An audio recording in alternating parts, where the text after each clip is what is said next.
arguably the finest left-arm fast bowler of all time. He's a record-breaking batsman and was captain of his country. Arrogant, brilliant, and often controversial, Wasim Akram is one of ESPN's legends of cricket.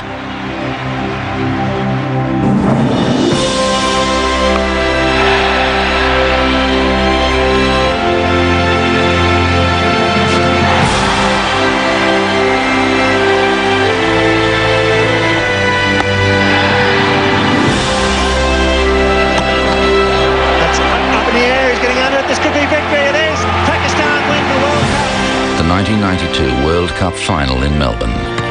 That's a good hit. That's going all the way through mid-wicket for 4. Wasim Akram turned in an all-round performance that won him man of the match and secured the cup for Pakistan. What a great delivery. Left arm round the wicket. Alan Lamb has been cleaned up. He's a World Cup champion. See, people think of, 500 wickets and 400 wickets in one day and tests and all that. They think of that. He's a World Cup champion. Now, with these efforts, bowling around the wicket, reverse swinging the ball at the MCG against England, it was just phenomenal. I don't think how could Alan Lamb and these guys hit the ball? No chance swinging it, 150 kilometres an hour and swinging it that much. You can't hit it. It's almost impossible. Absolutely magnificent delivery, as near as to unplayable as you can possibly get. You could see the smile on Imran Khan's face at mid-off saying, "Oh, he's one of my boys. I taught him everything I know," and gee, he was very, very good. Best left-arm bowler that ever played the game. He's the cricketer I'd like to come back as, if I had another go at it. Being 6'4" and running in bowling, real good pace, and being able to field as well. Oh, here's trouble. And also being able to handle the bat. Well, here's a big swing at this one. He's got it clear of the field. It's 4 runs. Wasim, immensely talented, easily the best left-armer one has ever seen. I think the cricketer of the last decade, without a shadow of doubt. I know there's Tendulkar, there's Lara, there's the likes of Steve Waugh and Shane Warne, but I think Wasim Akram for me is the cricketer of the 1990s. From a short run, Wasim bustles into the wicket to deliver the ball with a whippy action.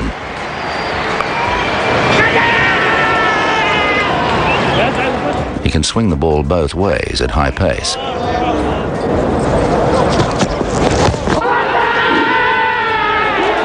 To generate that amount of pace off a 15-yard run-up, almost unheard of, and the control of seam-end swing, quite remarkable. Swing the ball both ways at really lively pace, bowled a great bouncer, hard to pick because he used a very fast arm, whether it was up there or down here, very fast, so not easy to pick. He'd be right up there. I'd have to think a long time to think of a better left-arm seamer than him. Outstanding ability, he's a captain's delight. He can bowl round the wicket, he can bowl over the wicket, he can get the ball into the right-handers, he can reverse swing an old ball, he can bowl yorkers at will, bounces at will, always aggressive. Wasim, obviously, he's an exceptionally talented all-rounder who can change the game with his bat and also with the ball.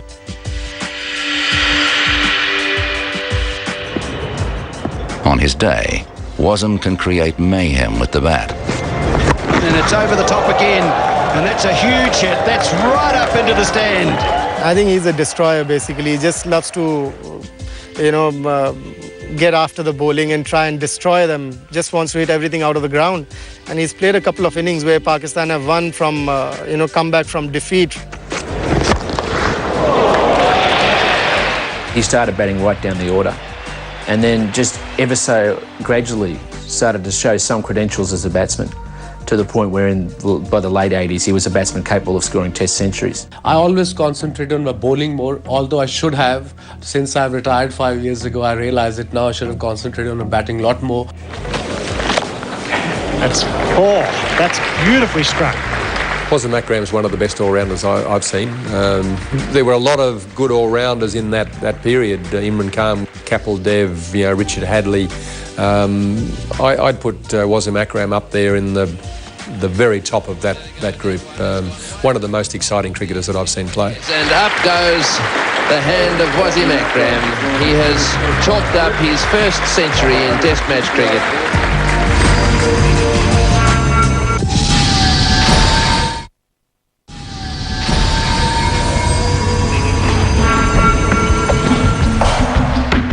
Wasim Akram was just 18 when he made his first-class debut against a touring New Zealand team.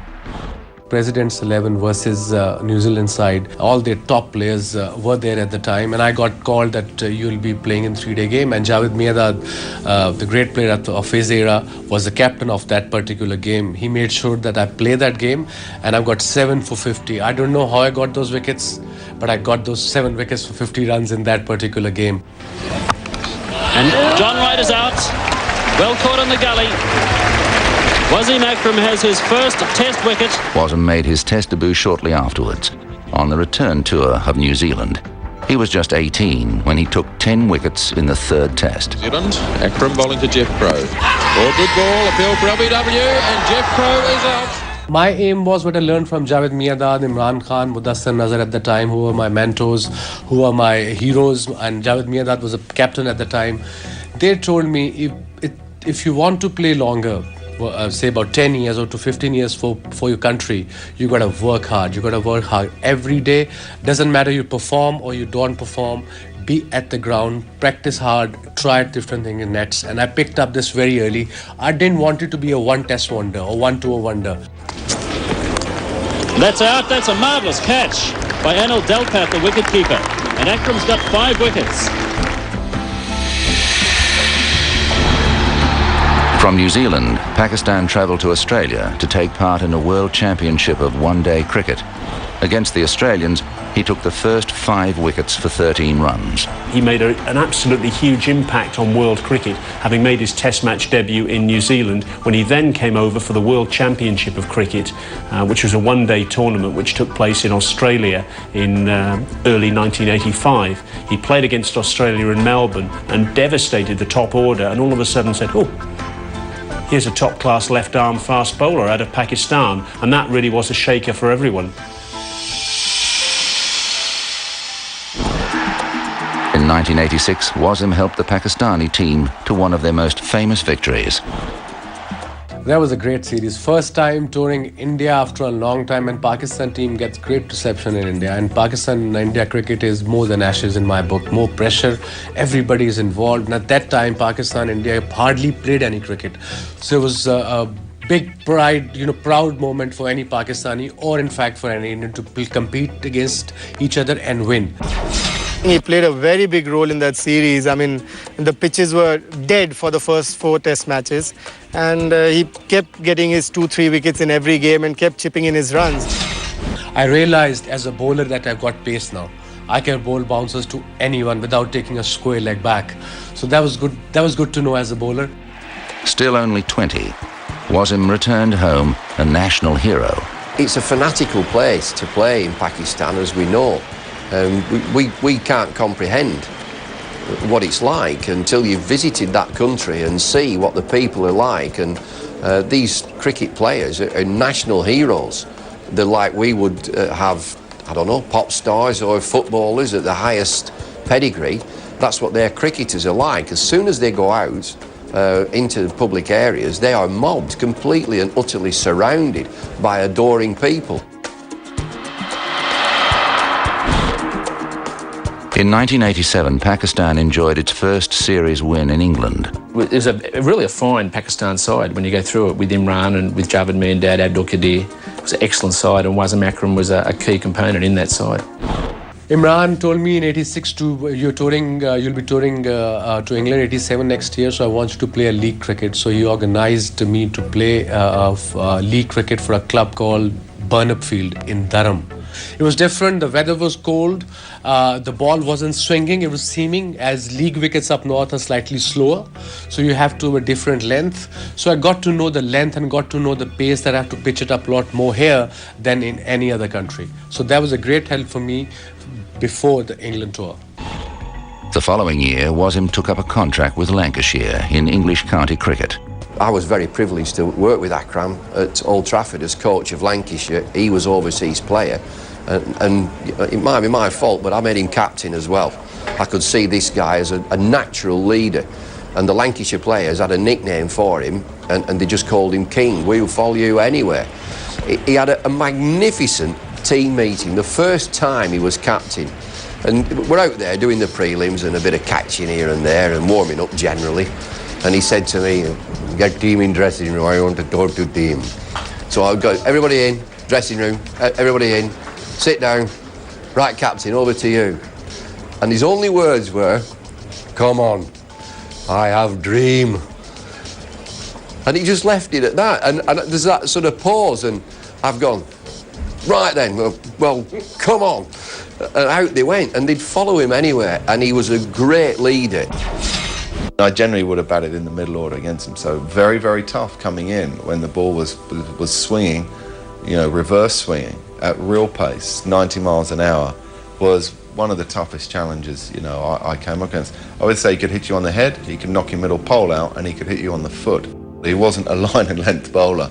He could sort of line up. He could deliver so many different deliveries to you as a quick bowler, and I found him one of the hardest bowlers I ever had to face. You know, in full flight, and when he really wanted to crank it up, was a very fast bowler as well.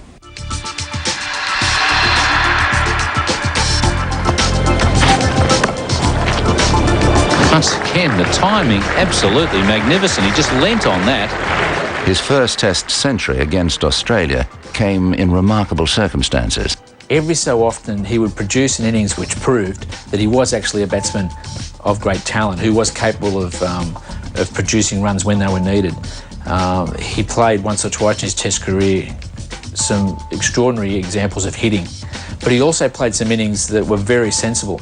And probably the best example of that was his first Test 100, when he scored 100 in Adelaide, batting for a long time with Imran Khan. Ended up making a fantastic 100, played a lot of brilliant shots. It was an innings I didn't think he was capable of playing, in that you know, there was some resolute defence in amongst the big hits. Beautifully played. That's a great shot. 10-4 to Wasim Akram. None better than that one. Highest Test match score.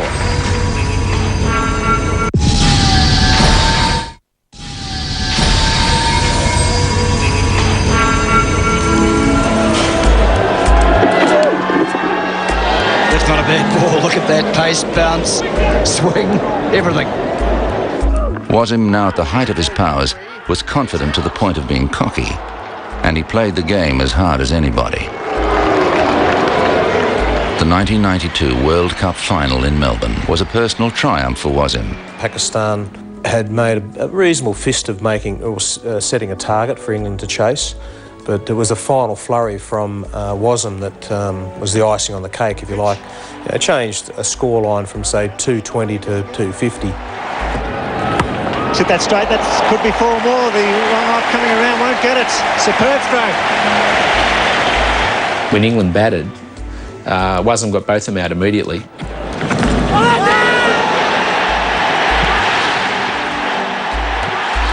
And then came back in the middle order and knocked over Alan Lamb and then Chris Lewis with 2 fantastic deliveries. What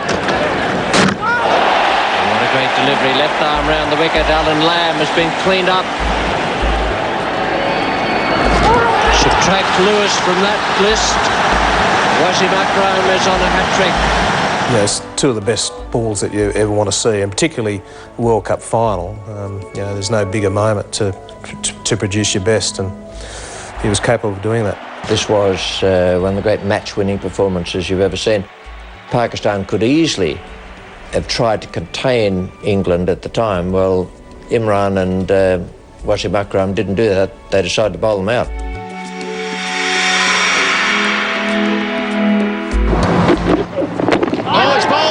What a superb delivery, the middle stump uprooted. Wasim Akram and Waqar Younis are rated by some as the finest fast bowling combination of all time.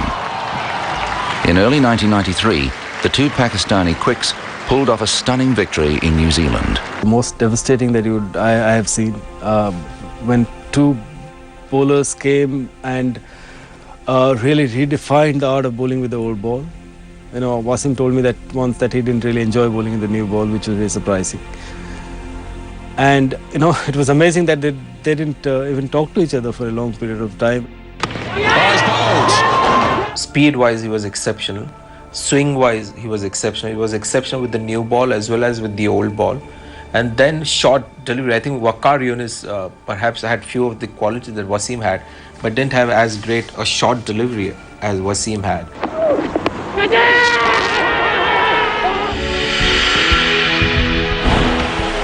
Shortly after the New Zealand Test, Wasim replaced Javed Miandad as Pakistani captain. His incumbency began badly. Within a few months, Wasim's first stint as captain was over. They change captains, every strange cycle of the moon, don't they? But when he's been in charge, they've been a very competitive unit. He's been captain of Pakistan 3 or 4 times. It depends who's in charge in the administration as to who they pick as their captain. 93, I remember Javed Miandad got sacked as a captain, and I was 24 years old. No prior experience of captaining any side, even in first class level. And of course you can't refuse it. I said I'll take it. But I was too young. I made some mistake. I was under pressure on the West Indies tour. My vice captain was Waqar Yunus, one of the greatest bowlers of all time, but he was also very young and naive. He never was on time on the tour. I used to get frustrated. Javed Miandad, Ramiz Raja, the senior players, Salim Malik, they were hardly any help at the time. The intricacies of Pakistani cricket politics meant the captaincy changed hands throughout the late 90s. Wasim became captain for a 4th time in 1998, as Pakistan enjoyed a successful year. When I became captain again, I was much calmer. I knew how to look after the individuals. Every individual was same. I have to treat them according to their mental strength. That's what I picked up after 96. So that's why our team was very successful.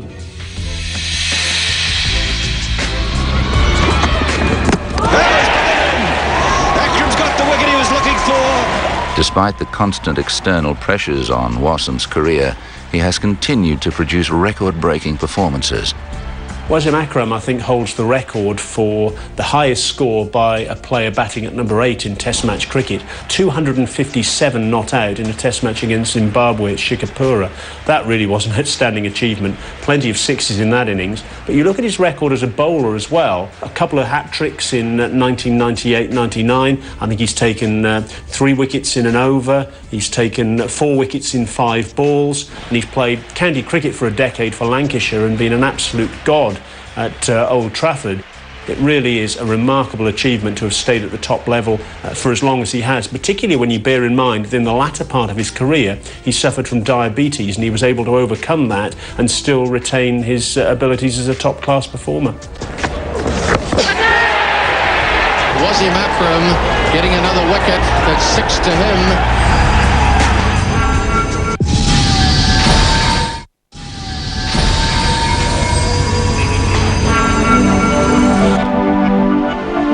By mid-2001, Wasim had played in 102 Test matches and more than 300 one-day internationals.